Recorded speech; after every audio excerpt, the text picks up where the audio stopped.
Good morning to all of you. Myself Ramesh Kumar from GPC dosa. जैसा कि अपन unit 5 to pole network पढ़ रहे थे सर्किट थ्योरी में, उसमें अपन ने 4 टाइप के पैरामीटर पढ़े। पहले अपन ने जेड पैरामीटर पढ़ा, फिर आपका वाई पैरामीटर पढ़ा, देन अपन ने एच पैरामीटर किया और उनके ऊपर अपन ने ट्यूटोरियल भी किए। अब अपन आज करेंगे ABCD पैरामीटर पर ट्यूटोरियल। तो ये आपका एक क्वेश्चन दिया हुआ है जिसमें 3 रेजिस्टेंस लगे हुए हैं और T नेटवर्क बना रहा है, T टाइप का नेटवर्क बन रहा है, 2 ओम, 3 ओम और 6 ओम।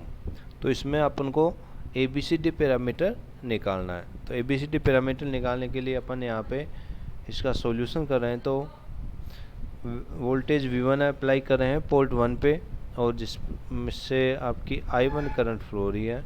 ऐसे पोर्ट 2 पे V2 वोल्टेज अप्लाई कर रहे हैं और इसमें से I2 करंट फ्लो हो रही है। और इसको सोल्व करने के लिए अपन को बेसिक जो इक्वेशन है वो याद रखनी चाहिए। बेसिक इक्वेशन क्या होती हैं? V1 equal to AV2 minus BI2 और I1 equal to CV2 minus DI2। इसको याद के बिना अपन सोल्व नहीं कर सकते किसी प्रॉब्लम को। अब अपन ने ABCD पैरामीटर में पढ़ा था कि अपन को एक बार पोर्ट 2 को ओपन रखना है और एक बार पोर्ट 2 को शॉर्ट करना है। तो उसी को अपन फॉलो करेंगे। तो मेथड फर्स्ट, 2 मेथड अपन ने इसमें डिस्कस करेंगे। तो मेथड फर्स्ट है वो आपका यूनिवर्सल है, यानी सभी प्रॉब्लम के लिए ये वैलिड रहेगा। और मेथड 2 है वो ओनली जो सिंपल क्वेश्चन है जिसमें आपका T टाइप का नेटवर्क बनता है, उसी के लिए वो वैलिड रहेगा। तो मेथड फर्स्ट पर रहे हैं। तो I2 को अपन ने 0 किया है। तो I2 को 0 करेंगे तो इसमें से जो आपका 6 ओम है ये आपका इनएक्टिव हो जाएगा, ये काम का नहीं रहेगा, क्योंकि इसके अक्रॉस करंट फ्लो नहीं हो रही है। करंट फ्लो नहीं हो रही तो इसमें के अक्रॉस कोई वोल्टेज ड्रॉप नहीं हो रहा है, तो आपका ये 6 ओम कोई काम नहीं करेगा। तो आपका सर्किट हो जाएगा वो आपका ऐसा बन जाएगा 2 ओम और 3 ओम। और जो वोल्टेज V2 लेंगे वो अपन कौन सा वोल्टेज लेंगे? 3 ओम के अक्रॉस। अब अपन को रिलेशन निकालना है V1 और I1 में या I1 और V2 में।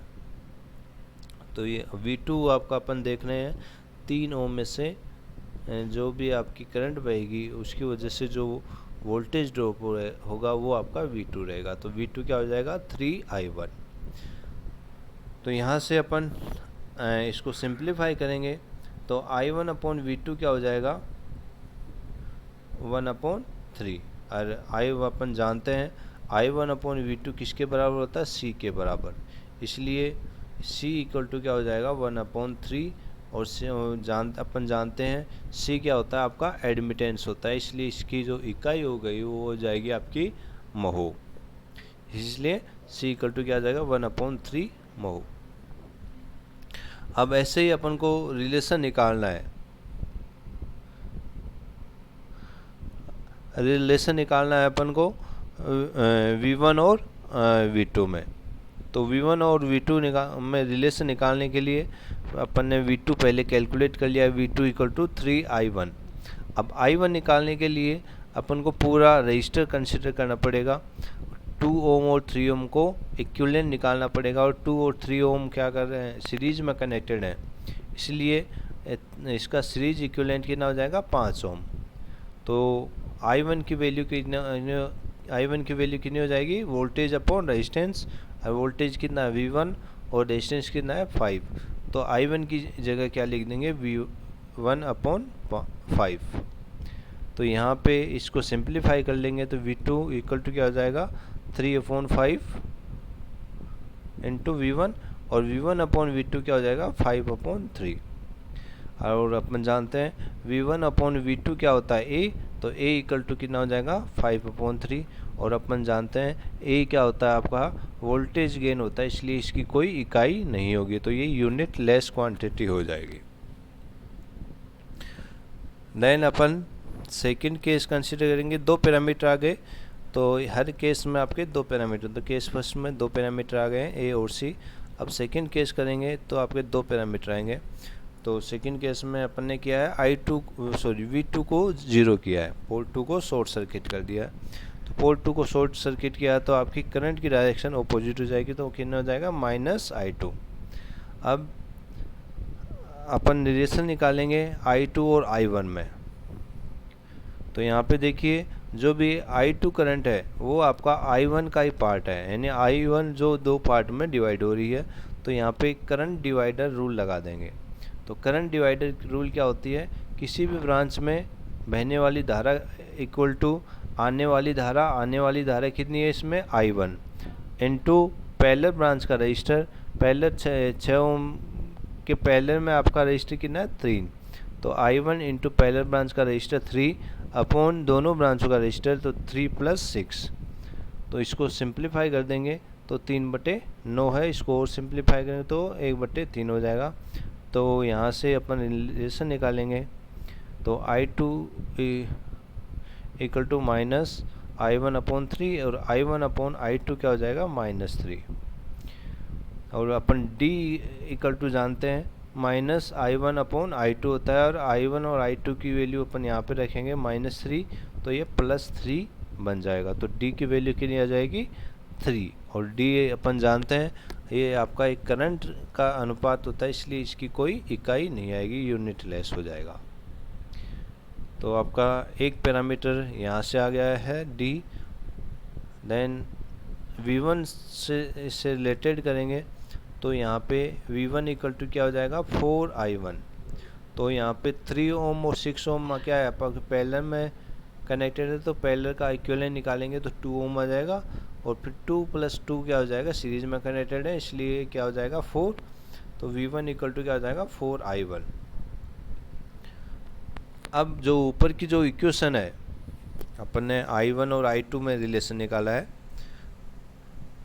I1 इक्वल टू कितना है -3I2, तो इसकी वैल्यू अपन यहाँ पे रख देंगे। तो V1 इक्वल टू क्या आ जाएगा -12I2, और V1/I2 अपन यहाँ रखेंगे तो -12, और B की वैल्यू अपन क्या जानते हैं -V1/I2 होता है, इसलिए माइनस और -12 रखेंगे तो कितना हो जाएगा +12, और B की वैल्यू कितनी आ जाएगी 12, और ये आपका एक क्या हो जाएगा ओम हो जाएगी इसकी इकाई। तो इस तरीके से आपके ABCD पैरामीटर अपन ने यहाँ पे कैलकुलेट कर लिया। तो ये आपका एक मेथड फर्स्ट होता है। तो थोड़ा इसमें जैसे जैसे सर्किट बढ़ता जाता है तो आपका थोड़ी कॉम्प्लेक्सिटी बढ़ती जाएगी, लेकिन ये मेथड है वो आपका सभी प्रॉब्लम्स के लिए यूनिवर्सल है। लेकिन यदि आपका सर्किट थोड़ा सिंपल है तो अपन मेथड 2 को प्रेफरेंस दे सकते हैं, जो कि आपका थोड़ा आसान पड़ता है। तो मेथड 2 अपन डिस्कस कर रहे हैं। तो मेथड 2 के लिए अपन को 2 लूप कंसिडर कर रहे हैं। यहाँ पे जो सर्किट वही आपका सेम है, 2 लूप कंसिडर करेंगे फर्स्ट और सेकंड, और इसमें अपन KVL अप्लाई करेंगे। तो अपन ने पहले KVL अप्लाई किया है लूप फर्स्ट में। तो जो भी आपकी I1 करंट है वो कि 2 ओम में से फ्लो होगी और 3 ओम में से भी जाएगी। 3 ओम में से दोनों करंट फ्लो होंगी I1 + I2।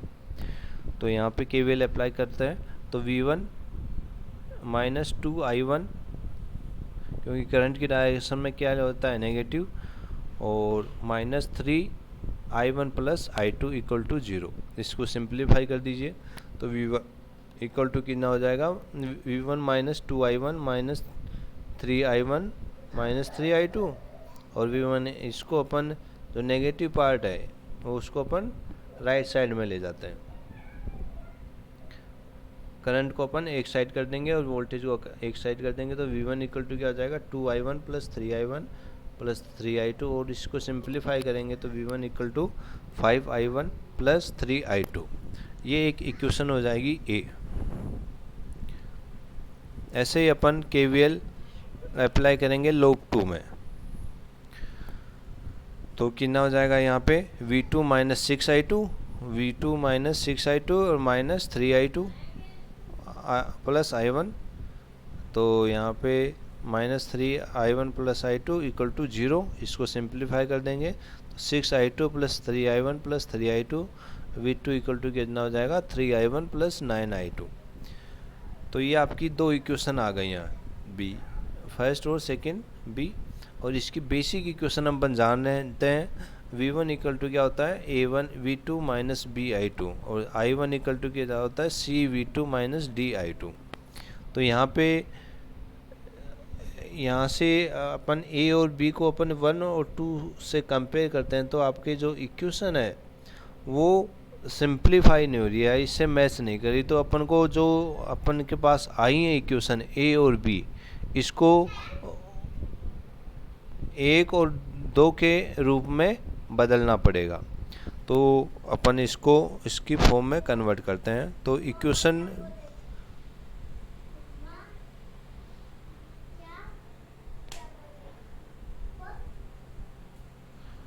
तो यहाँ से देखिए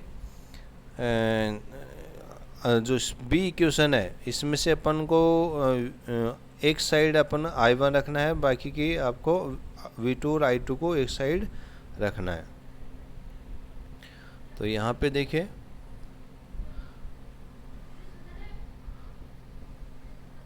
बी इक्वेशन को, तो v2 इक्वल टू क्या है 3i1 9i2 और तो इसको अपन इधर ले गए तो 3i1 इक्वल टू क्या हो गया v2 minus 9i2। i1 equal to क्या आ जाएगा 1/3 v2 और यहाँ से भाग चला जाएगा तो 3i2।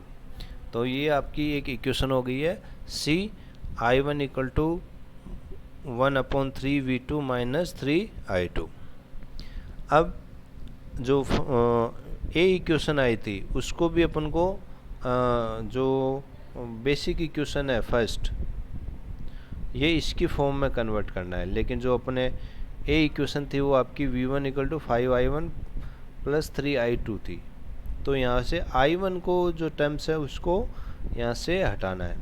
तो i1 को टर्म्स जो अपने सी इक्वेशन आई है यहाँ पे इसकी वैल्यू अपन इसमें रखेंगे। तो v1 इक्वल टू क्या हो जाएगा 5 और i1 की जगह ये रख देंगे 1/3 v2 minus 3i2 plus 3i2। इसको सिंप्लीफाई करेंगे तो v1 इक्वल टू क्या हो जाएगा 5/3 v2 minus 15i2 plus 3i2 minus 15i2 plus 3i2 है, ये इसको ऐड करेंगे तो कितना रह जाएगा आपका माइनस 12i2। तो ये आपकी डी इक्वेशन आ गई है।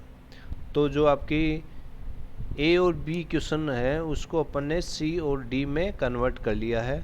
और यहाँ पे देखिए जो आपकी ये इक्वेशन है डी उसी फॉर्म में है जो आपकी बेसिक इक्वेशन होती है 1 फॉर्म में v1 इक्वल टू ये टर्म्स v2 माइनस ये टर्म्स i2 की है। ऐसे ही आपकी जो बेसिक इक्वेशन सेकंड थी वो आपकी सी इक्वेशन की फॉर्म में कन्वर्ट हो गई है। अब इनको अपन कंपेयर कर देंगे। तो ये आपकी फर्स्ट सेकंड को अपन डी और सी से अपन कंपेयर करेंगे। तो यहाँ पे जो v2 और i2 का जो कोफिशिएंट है वो इसके बराबर हो जाएगा। तो a की वैल्यू कितनी हो जाएगी 5/3 और b की वैल्यू कितनी हो जाएगी 12, c की वैल्यू 1/3 और d की वैल्यू कितनी हो जाएगी 3। तो इस तरीके से अपन इसको सिंप्लीफाई मेथड से भी कर सकते हैं। तो दो तरीके के मेथड हैं, लेकिन जो सेकंड मेथड है वो आपके हर प्रॉब्लम में लागू नहीं होगा। जैसे आपका कोई पाई नेटवर्क आ जाता है या आपके जिसमें 3 लूप बन जाएंगे तब ये काम नहीं करेगा, तब अपन को ओनली फर्स्ट मेथड को ही फॉलो करना पड़ेगा। तो ये इस तरीके से अपन ABCD पैरामीटर पे न्यूमेरिकल कर सकते हैं। तो ये आपके जितने भी पैरामीटर्स थे उनका इंट्रोडक्शन, उनसे रिलेटेड जो बेसिक इक्वेशन होती हैं वो पढ़ा है अपने और उन पे अब न्यूमेरिकल किए हैं। अब नेक्स्ट क्लास में अपन पढ़ेंगे इनका कन्वर्जन, यानी एक पैरामीटर के वैल्यू दे दी जाती है तो दूसरे पैरामीटर अपन कैसे फाइंड आउट करेंगे। Okay, thank you.